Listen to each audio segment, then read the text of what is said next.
پیارے آقا صلی اللہ تعالیٰ علیہ وسلم کے پیارے دیوانوں،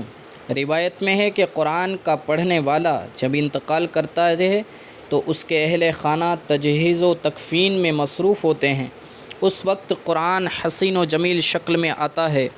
اور اس قرآن پڑھنے والے کے سر کے پاس اس وقت تک کھڑا رہتا ہے جب تک وہ کفن میں لپیٹ نہ دیا جائے۔ پھر جب وہ کفن میں لپیٹ دیا جاتا ہے تو قرآن کفن کے قریب اس کے سینے پر ہوتا ہے۔ پھر جب اس کو قبر کے اندر رکھ دیا جاتا ہے تو مٹی ڈال دی جاتی ہے، اس سے اس کے خیش و اقارب رشتہ دار رخصت ہو جاتے ہیں تو اس کے پاس منکر نکیر آتے ہیں اور اس کی قبر میں بٹھاتے ہیں اسے۔ اتنے میں قرآن آتا ہے اور اس میت اور ان فرشتوں کے درمیان کھڑا ہو جاتا ہے، حائل ہو جاتا ہے، اور وہ دونوں فرشتے قرآن سے کہتے ہیں ہٹو تاکہ ہم اس سے سوال کریں۔ تو قرآن کہتا ہے رب کعبہ کی قسم یہ نہیں ہو سکتا، بلا شبہ یہ میرا ساتھی اور دوست ہے، اس کی حمایت و حفاظت سے کسی حال میں باز نہیں آ سکتا، اس کی پوری حمایت کرتا رہوں گا۔ اگر تمہیں کسی اور چیز کا حکم دیا گیا ہے تو تم اس حکم کی تعمیل کے لیے جاؤ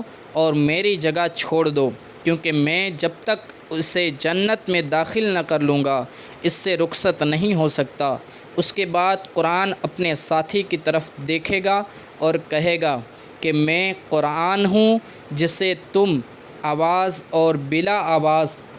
پڑھتے تھے۔ سبحان اللہ، سبحان اللہ۔ میرے پیارے آقا صلی اللہ علیہ وسلم کے پیارے دیوانوں، جس نے کما حقہ قدر کی قرآن شریف کی اور اس سے شغف رکھا، اس کا مطالعہ کیا، اس کی تلاوت کی اور اخلاص کے ساتھ عمل کیا تو انشاءاللہ قرآن یقیناً اس کا حمایتی، اس کا سفارشی ہوگا۔ لیکن اگر قرآن پڑھنے والے میں یہ باتیں نہ رہیں تو قرآن اس کے خلاف جنگ کرے گا۔ اللہ اکبر۔ تو پیارے آقا صلی اللہ تعالیٰ علیہ وآلہ وسلم کے پیارے دیوانوں، جتنا ہو سکے ہمیں چاہیے قرآن عظیم فرقان حمید کی تلاوت کرتے رہیں، قرآن شریف کو پڑھتے رہیں تاکہ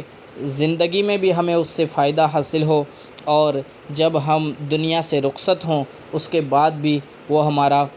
ساتھی رہے۔ اس لیے کہ جب ہم دنیا میں اس کو اپنا ساتھی بنائیں گے تو انشاءاللہ قبر میں بھی وہ ہمارا ساتھی بن کر رہے گا، اور انشاءاللہ العزیز قیامت کے دن میدان محشر میں بھی وہ ہمارا سفارشی بن کے اللہ تبارک و تعالیٰ کی بارگاہ میں پیش ہوگا اور عرض کرے گا قرآن شریف کہ اے اللہ یہ میرا ساتھی ہے، میں اس کا ساتھی ہوں،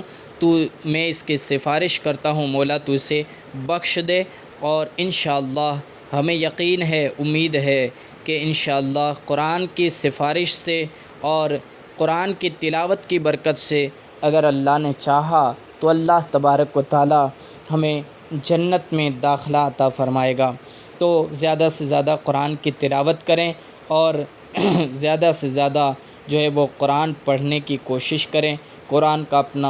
کو اپنا ساتھی بنائیں تاکہ ہمیں قبر میں بھی ساتھ آئے اور محشر میں بھی ہمیں اس کا صلہ حاصل ہو سکے۔ امید ہے آپ تمامی حضرات اس پر عمل کرنے کی کوشش کریں گے، ثواب کی نیت سے دوست و احباب کے